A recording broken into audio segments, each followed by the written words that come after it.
Hello student. आज बात करेंगे क्लास 10th। आज का टॉपिक है cross multiplication method, chapter 3, pair of linear equation in two variables.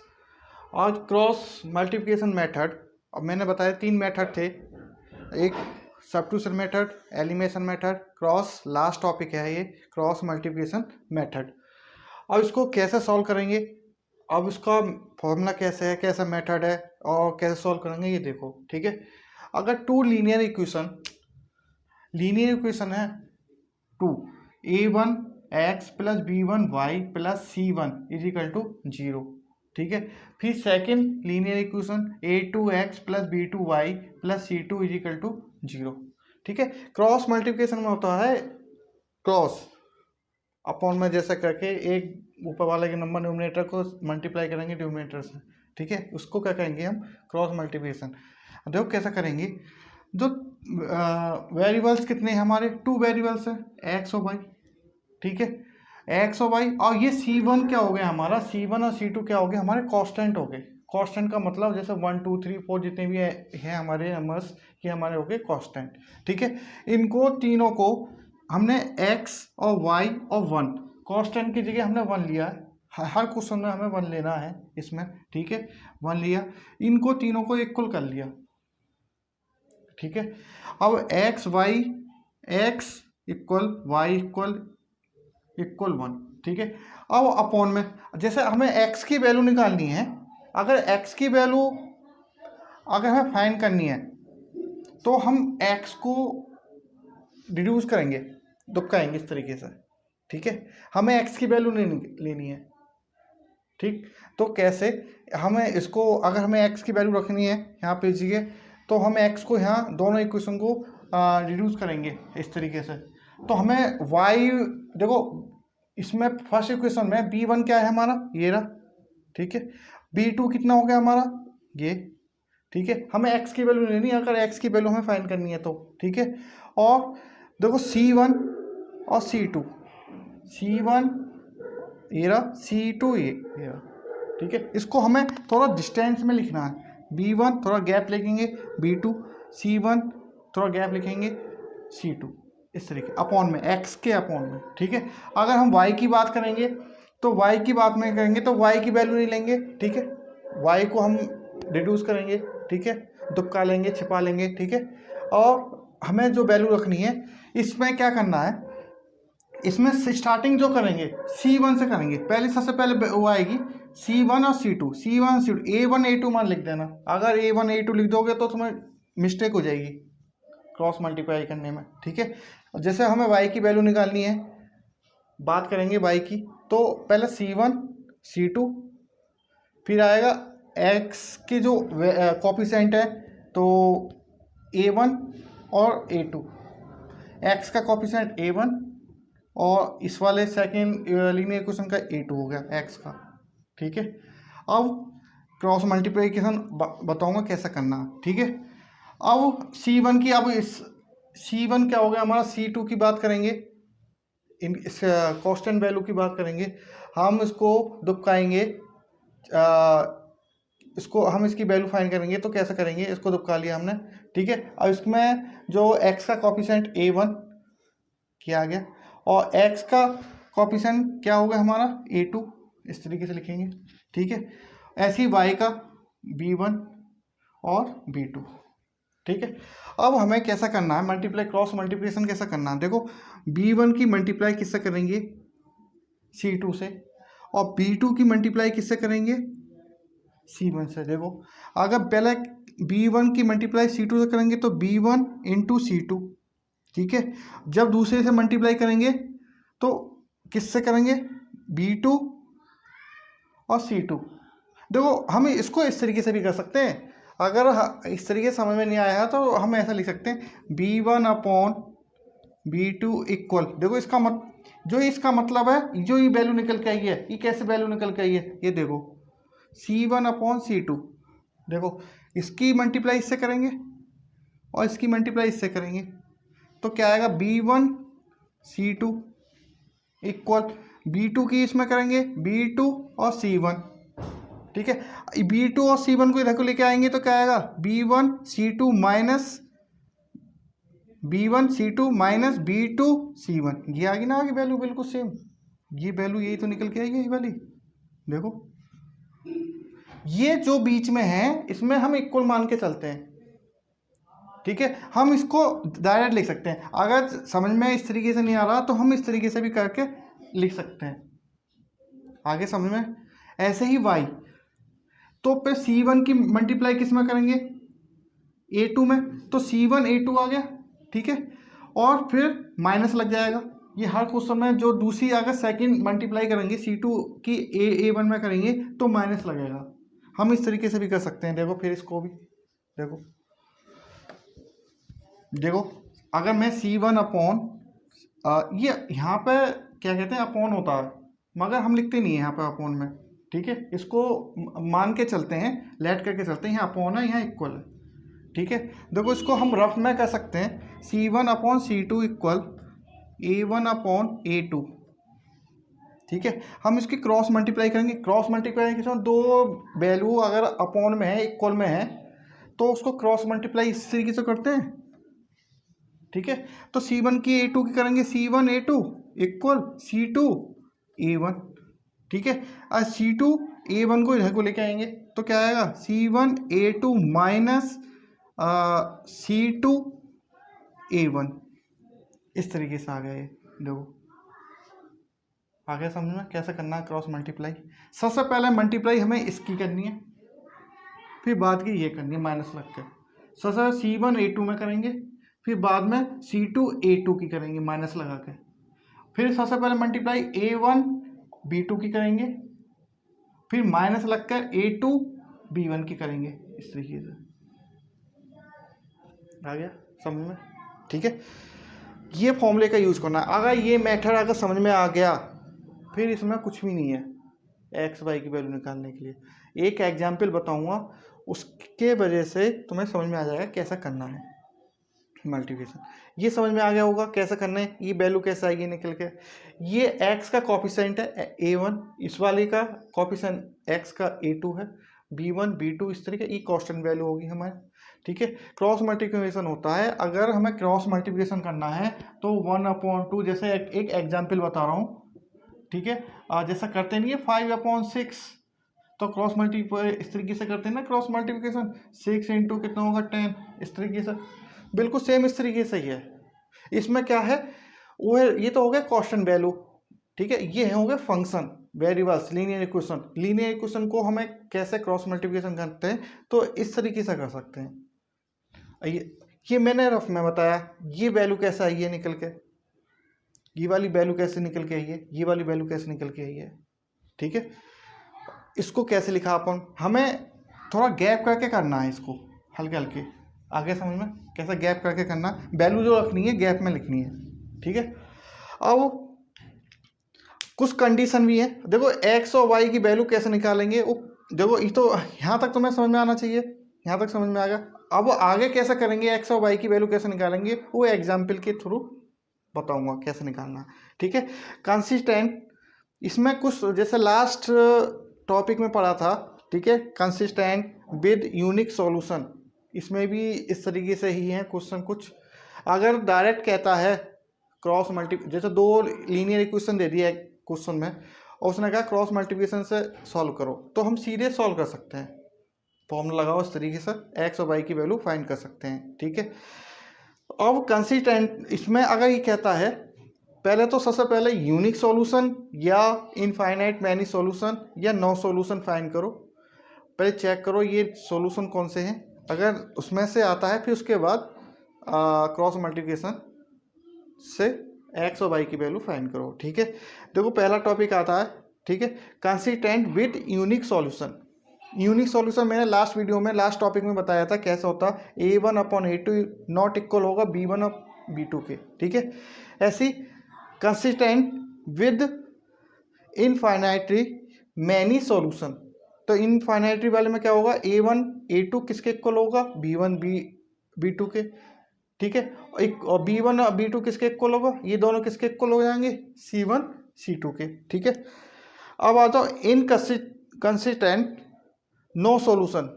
इसमें क्या होगा, ये दोनों तो इक्वल होंगे मगर तीसरे से नॉट इक्वल होगा। ठीक है, आगे समझ में।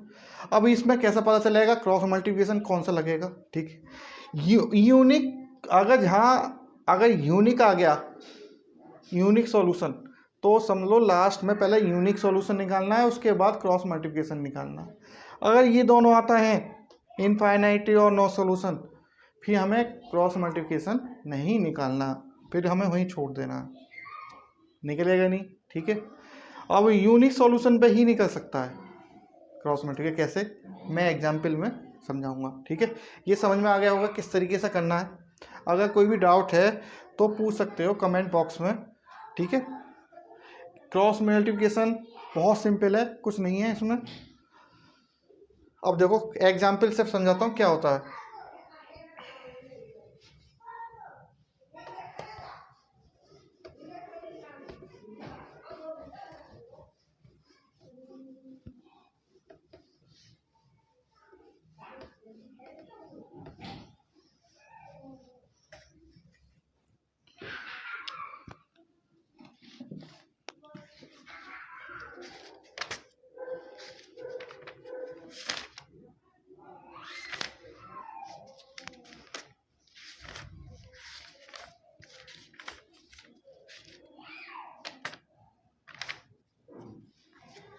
देखो एग्जाम्पल है फर्स्ट, इसने कहा solve the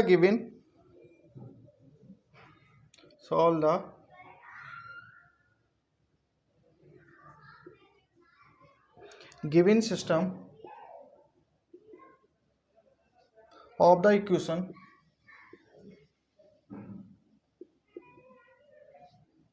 by cross multiplication.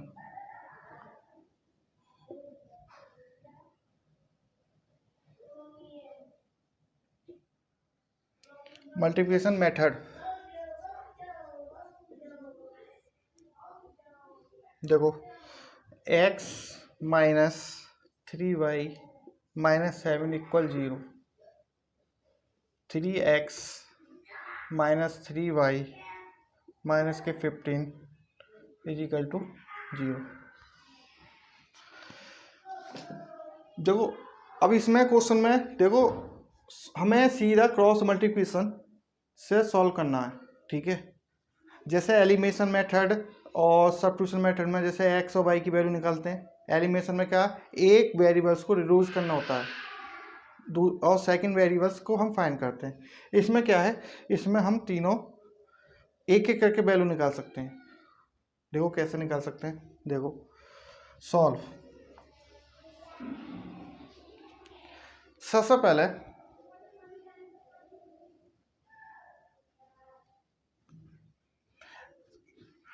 अब इसमें क्रॉस मल्टीप्लिकेशन से करना है। ठीक है, using by cross multiplication method. देखो देखो कैसे करेंगे, बहुत सिंपल है, कुछ भी नहीं है। साइन का माइनस साइन का ध्यान रखना है, कैसा करना है, किसी कैसा करना है।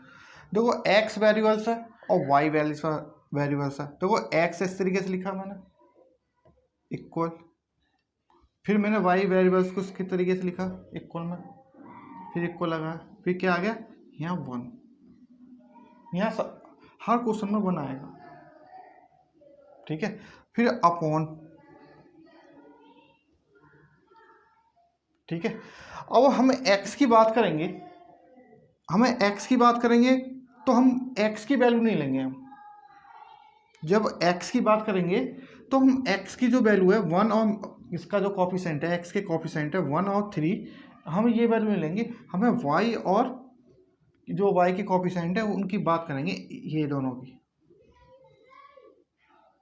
आगे समझ में कैसे, देखो माइनस का 3, इसका y का जो फर्स्ट इक्वेशन है, ये तो फर्स्ट इक्वेशन होगी हमारी। सेकंड, y का कॉफिशेंट क्या है हमारा माइनस के 3, तो हम माइनस के 3 लिखेंगे यहाँ। जैसे b1 लिखते हैं, b1 की जगह का रखा मैंने -3 फॉर्मूले के अनुसार, ठीक है। और सेकेंड इक्वेशन की बात करें, यहाँ क्या है -3, ये भी -3 हो गया, ठीक है। तो यहाँ b2 की जगह क्या आ जाएगा, थोड़ा सा गैप छोड़ के -3, आगे समझ में। अब c1 कितना है, -7, देखो -7 इस तरीके से, ये हो गया c1 फर्स्ट इक्वेशन का। और c2 क्या हो गया हमारा, -15, आगे समझ में, ठीक है। इस तरीके से वैल्यू लिख ली।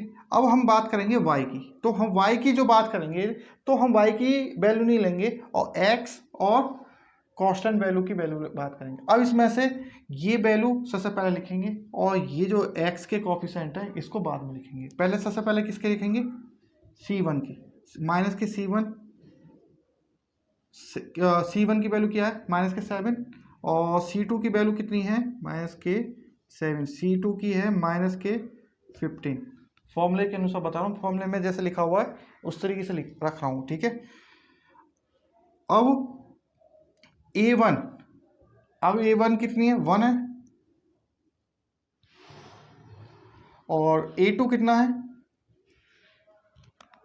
3 प्लस का, आगे समझ लें, ठीक है। अब इसकी बात कर लिया। अब कांस्टेंट वैल्यू जो 1 है, अब इसकी बात करेंगे तो हम ये वाली वैल्यू नहीं लेंगे, ठीक है। अब किसकी बात कर, अब कौन सी वैल्यू लेंगे, ये वैल्यू। तो यहाँ आएगा सबसे पहले a1 की वैल्यू 1, और a2 की 3, और b1 की वैल्यू -3, और b2 की होगी -3, ठीक है। -3 हो गया, आगे समझना। अब कैसे मल्टीप्लाई करना है, आइए देखो, ये वैल्यू रख ली, b1 की -3 की मल्टीप्लाई सबसे पहले करेंगे इससे, ठीक है। फिर इसकी मल्टीप्लाई करेंगे इससे, -7 की मल्टीप्लाई 3 से, 1 से, ठीक है। ऐसे 1 की इसकी मल्टीप्लाई करेंगे सबसे पहले -3 से, और 3 की मल्टीप्लाई करेंगे -3 की, ठीक है।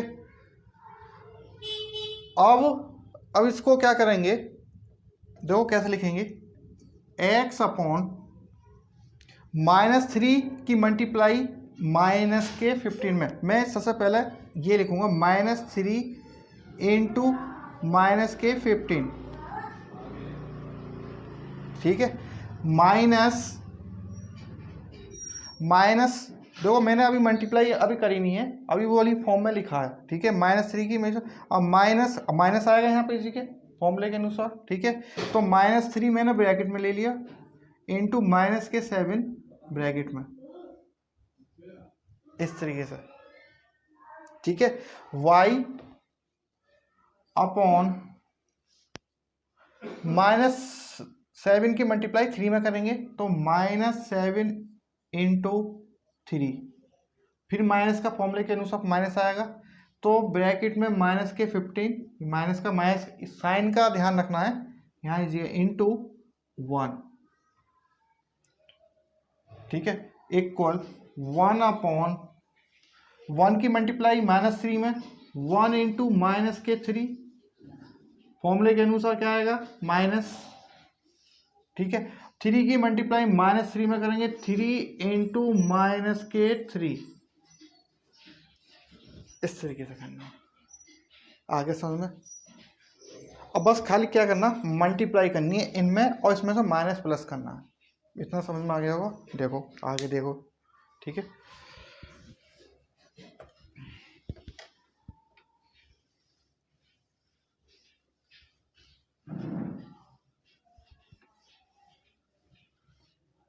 देखो x अपॉन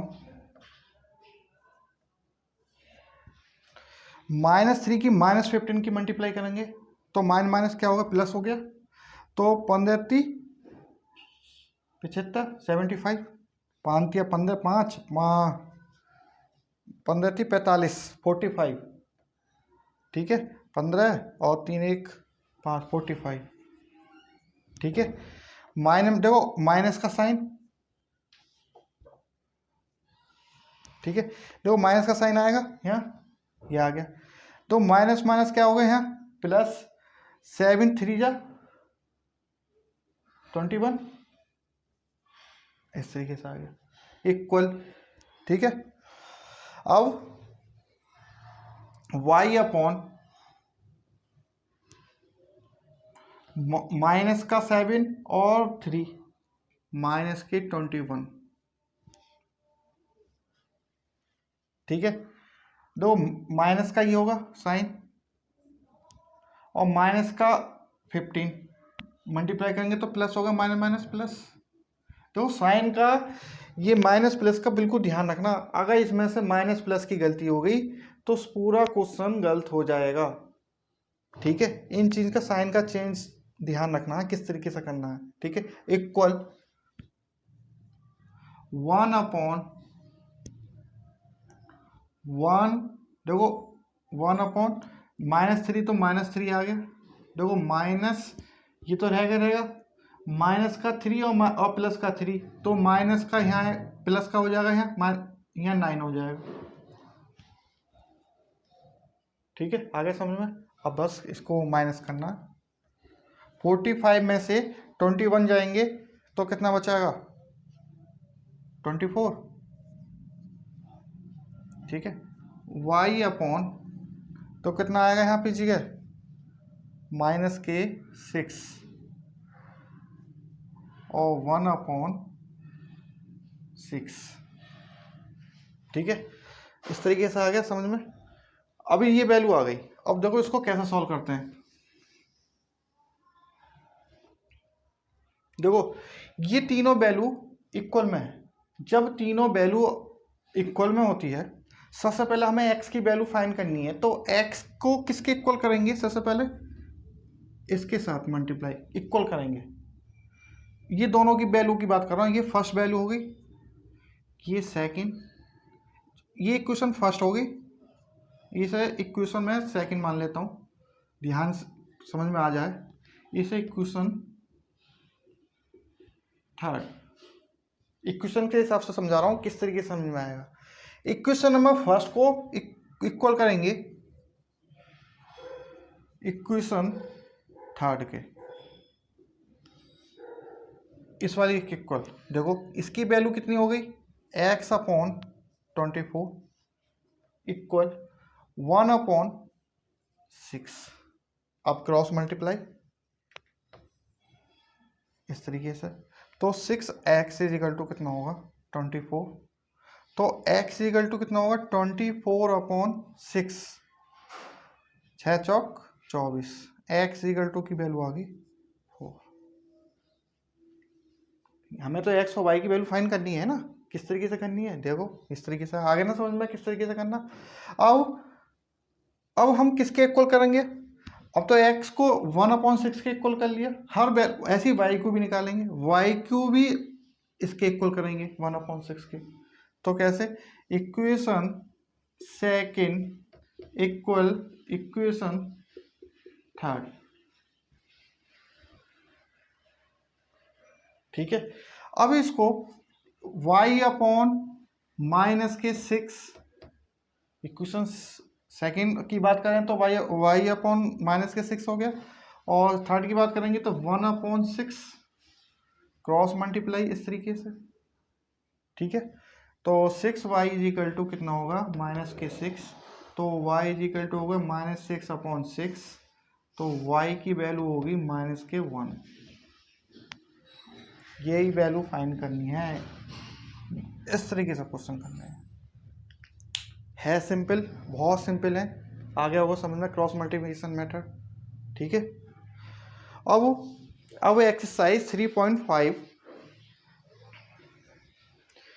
जो भी एक्सरसाइज है 3.5 एनसीईआरटी बुक के, वो मैं नेक्स्ट वीडियो में बताऊंगा कैसे सॉल्व करना है, और कैसे के की value, unique solution, no solution, infinite solution कैसे सॉल्व करना है वो नेक्स्ट वीडियो में मैं समझाऊंगा, ठीक है। अभी पहले है मुझे क्रॉस मल्टीप्लिकेशन समझाना कैसे किस तरीके से करते हैं। जब तक ये समझ में नहीं आएगा क्रॉस मल्टीप्लिकेशन मेथड, जब तक हम आगे के एक्सरसाइज क्वेश्चन नहीं निकाल सकते। ठीक है।